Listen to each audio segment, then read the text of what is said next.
Hey, Archie, what are some of the big risks that I should consider when I retire? Well, Rob, we're going to spend the next 15 minutes breaking that down. I'm Archie Hoxton. And I'm Rob Hoxton. And this is Last Paycheck, weekly wisdom to help you retire and stay that way. Welcome back to the Last Paycheck Podcast, brought to you by Hoxton Planning and Management. We're your hosts, CFP professionals Archie Hoxton and Rob Hoxton.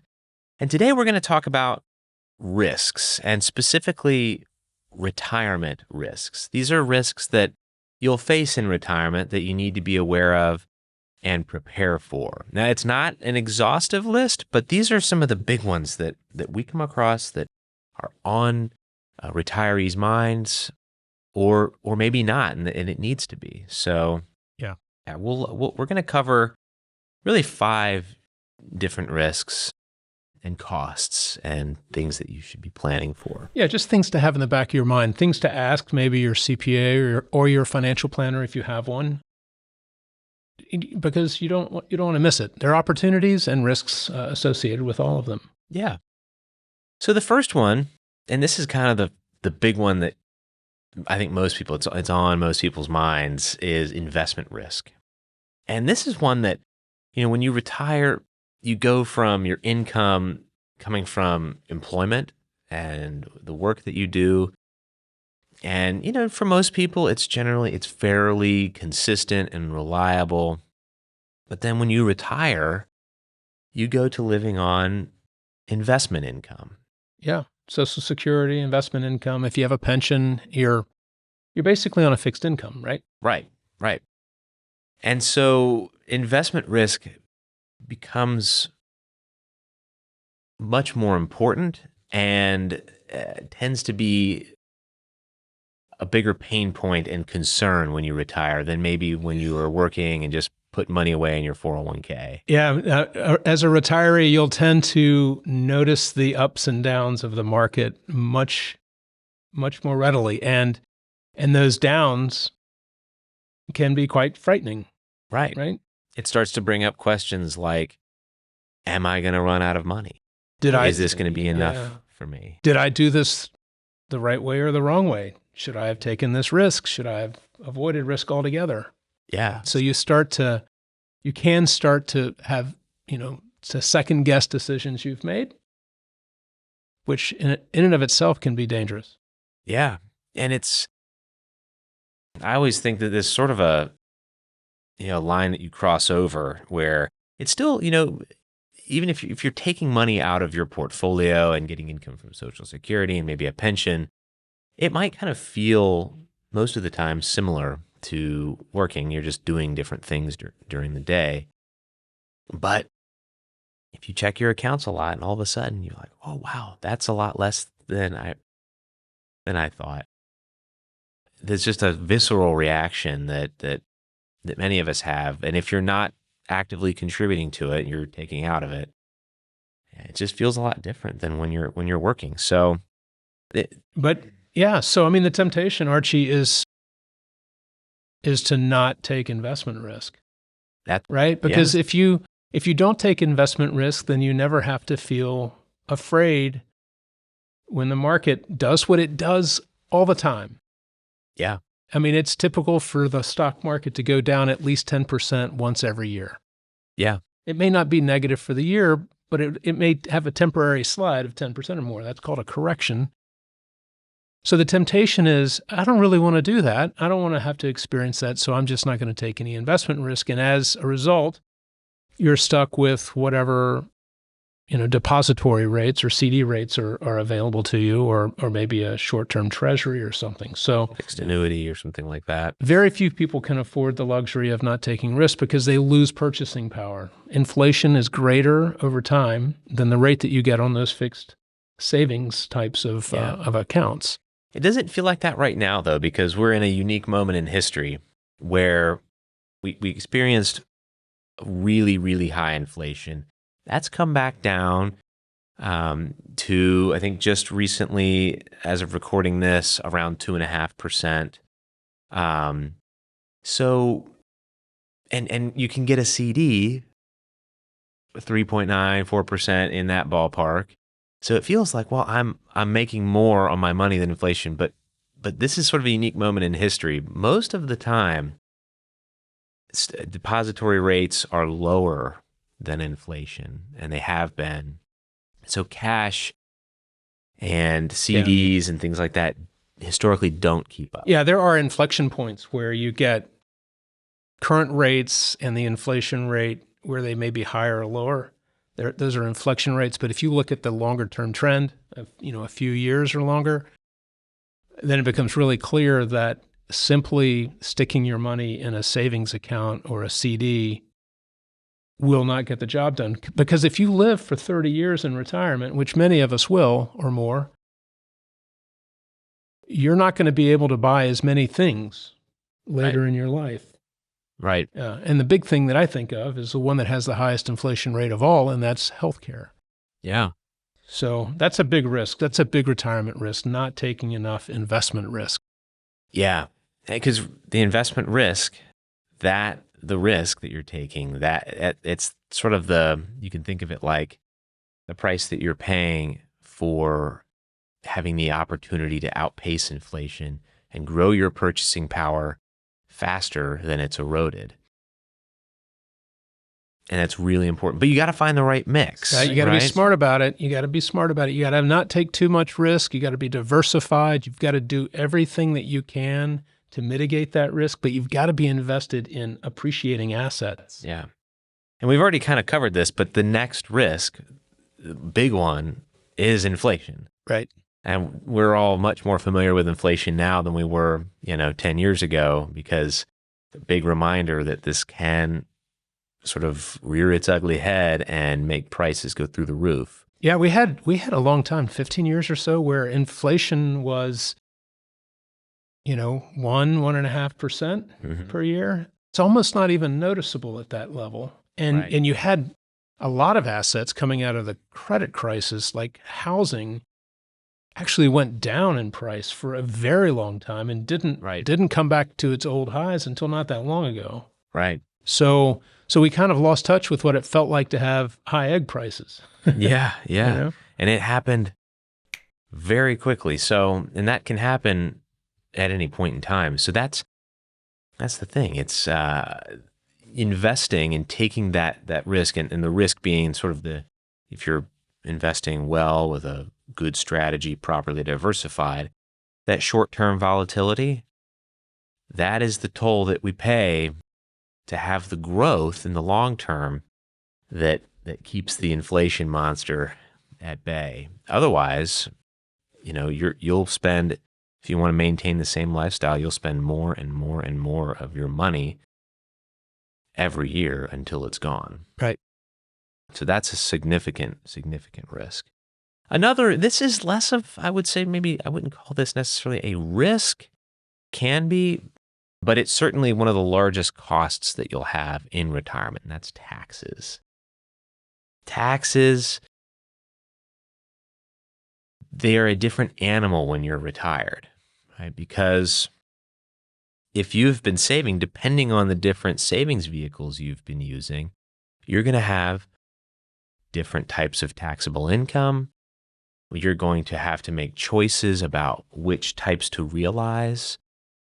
You're going to have income that varies in its how much it's taxed, like Social Security. So if you have a low income, or maybe you live mostly on Social Security, your Social Security tax may be basically nothing.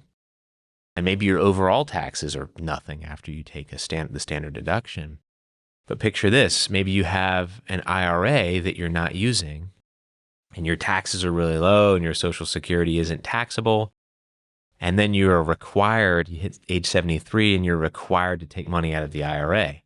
Boom. Now all of a sudden, Social Security is fully taxable, or up to 85% of it is. Plus, you've got the income from the required distribution. And now all of a sudden, you've got a pretty solid tax bill. And so and maybe even higher Medicare premiums. Yeah, exactly. And that's actually the next big risk is Medicare premiums, which it's all kind of tied together. And this is between the taxes, Social Security and its taxation, and Medicare premiums, this is kind of what's been described as a tax torpedo, where your Social Security can become taxable to the fullest extent. Your Medicare premiums can go up, and there's not really a cap on that. And then you're gonna lose your flexibility with taxation when you hit required minimum distribution age if you have a lot of pre-tax money. And so all of a sudden you can go into you get hit with this tax torpedo that you have this giant tax bill every single year and big Medicare premiums. If you plan ahead, though, Archie, it's true that there's some things that you can do to make the tax torpedo smaller. Right. Yep. Right. You manage it with careful planning. You need to plan ahead. But there are many tools. Speaking of that, if you're watching this and you're interested, we have a great pre-retirement checklist available to you for free. You can just send that to lastpaycheck@hoxtonpm.com. We'll send it over to you. It's a PDF which we can email. But it talks about some of the things you need to be doing 5, 4, 3, 2, 1 years out from your anticipated retirement age. Really important. You can do a lot in those last 5 years to really supercharge your retirement. So make sure you do it. And in the years between when you retire and when you are subject to required minimum distributions. Exactly. And sometimes you don't necessarily need to do much because your situation is set up quite well, but you need to know what your personal risks are and what's coming down the pike as far as how you're going to pay taxes when you're retired. So let's talk about the last one. And this is one that is definitely a substantial risk that I would say is on most people's minds when they go to retire. It's kind of tied in with all of these, right? It's tied in with investment risk. It's tied in with inflation. It's tied in with these difficult to control costs like taxes and Medicare premiums. And that's longevity risk, or the risk of running out of money, outliving your money. Yeah, we have some really interesting conversations with clients about longevity risk, and an important input in a financial plan is life expectancy. Our standard life expectancy that we use when we're preparing financial projections and financial plans is age 95, right? So if you have a couple and you use age 95 for both of them,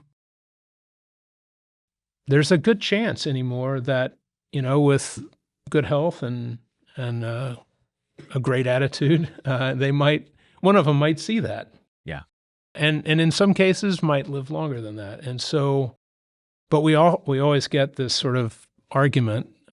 It's like, there's no way that I'm going to live that long. And I think that even though our healthcare system here in the U.S. has kind of let us down a little bit recently, in fact, so much so that we can see a reduction in life expectancies, I think that with modern medicine, we're going to see more and more people living to be close to 100. And you really have to plan for that. Yeah. And you just, none of us know if we're going to be the person that does live much longer than expected. And so planning for that and not planning to say, I think I'm going to live to 85 and I want to spend my last dollar on that day. Because if you live to 90, I don't want to be your advisor if that's your plan, because I don't want to be the one that has to call and say, remember you said you were going to die when you're 85? Today's your 85th birthday and you just got your last dollar. I don't want to make that phone call. It is interesting though, Archie. I have a business coach that I went to when I was first getting into business who planned to live till he's 150. Now he's still alive and I think he's in his upper 80s and he's in remarkably good shape, but I'm pretty sure he's not going to make it to 150. Yeah, probably not. Yeah, I would imagine that's a pretty ambitious goal. Well, and there's the most important thing with longevity risk is managing these other risks, having the right investment portfolio that can grow to outpace your rising cost of living. In case you live long. in case you live a long time. It's also managing how much money you spend. So there's an element of that we can't control, which is inflation. But there's an element of it that we can, which is discretionary spending. So have a good grasp on that. Have a good financial plan. Make sure you're not overspending, and find the balance where you're not also underspending and, not having enough fun and enjoying your life. And then there are other things you can do, which if you're seriously concerned and it's preventing you from living a happy life, there are tools that are available to protect against that risk, but they come at a pretty substantial cost. So I would be careful wouldn't run straight into those kinds of tools and products, but without doing good, solid research. Yep. But anyway, so those are some of the big risks that we see with retirement that you ought to think on and do some planning for, or talk to a financial planner about, so that you can protect against them and have a good plan in place. Yeah, send us an email to lastpaycheck@hoxtonpm.com, and we'll send you the pre-retirement checklist. I think you'll find it very, very helpful. Yeah, absolutely. And also, leave us a comment if you have questions or you want to share your thoughts on the topic. We'd love to hear that. Thoughts for an idea for an episode you'd like to hear, please do that. Remember to like the video, subscribe, hit the bell for notifications so you know when we release new videos, and share with your family and friends. Anyway, we'll hope to see you next time. You've been watching Last Paycheck, weekly wisdom to help you retire and stay that way. If you like this show, be sure to hit like and subscribe.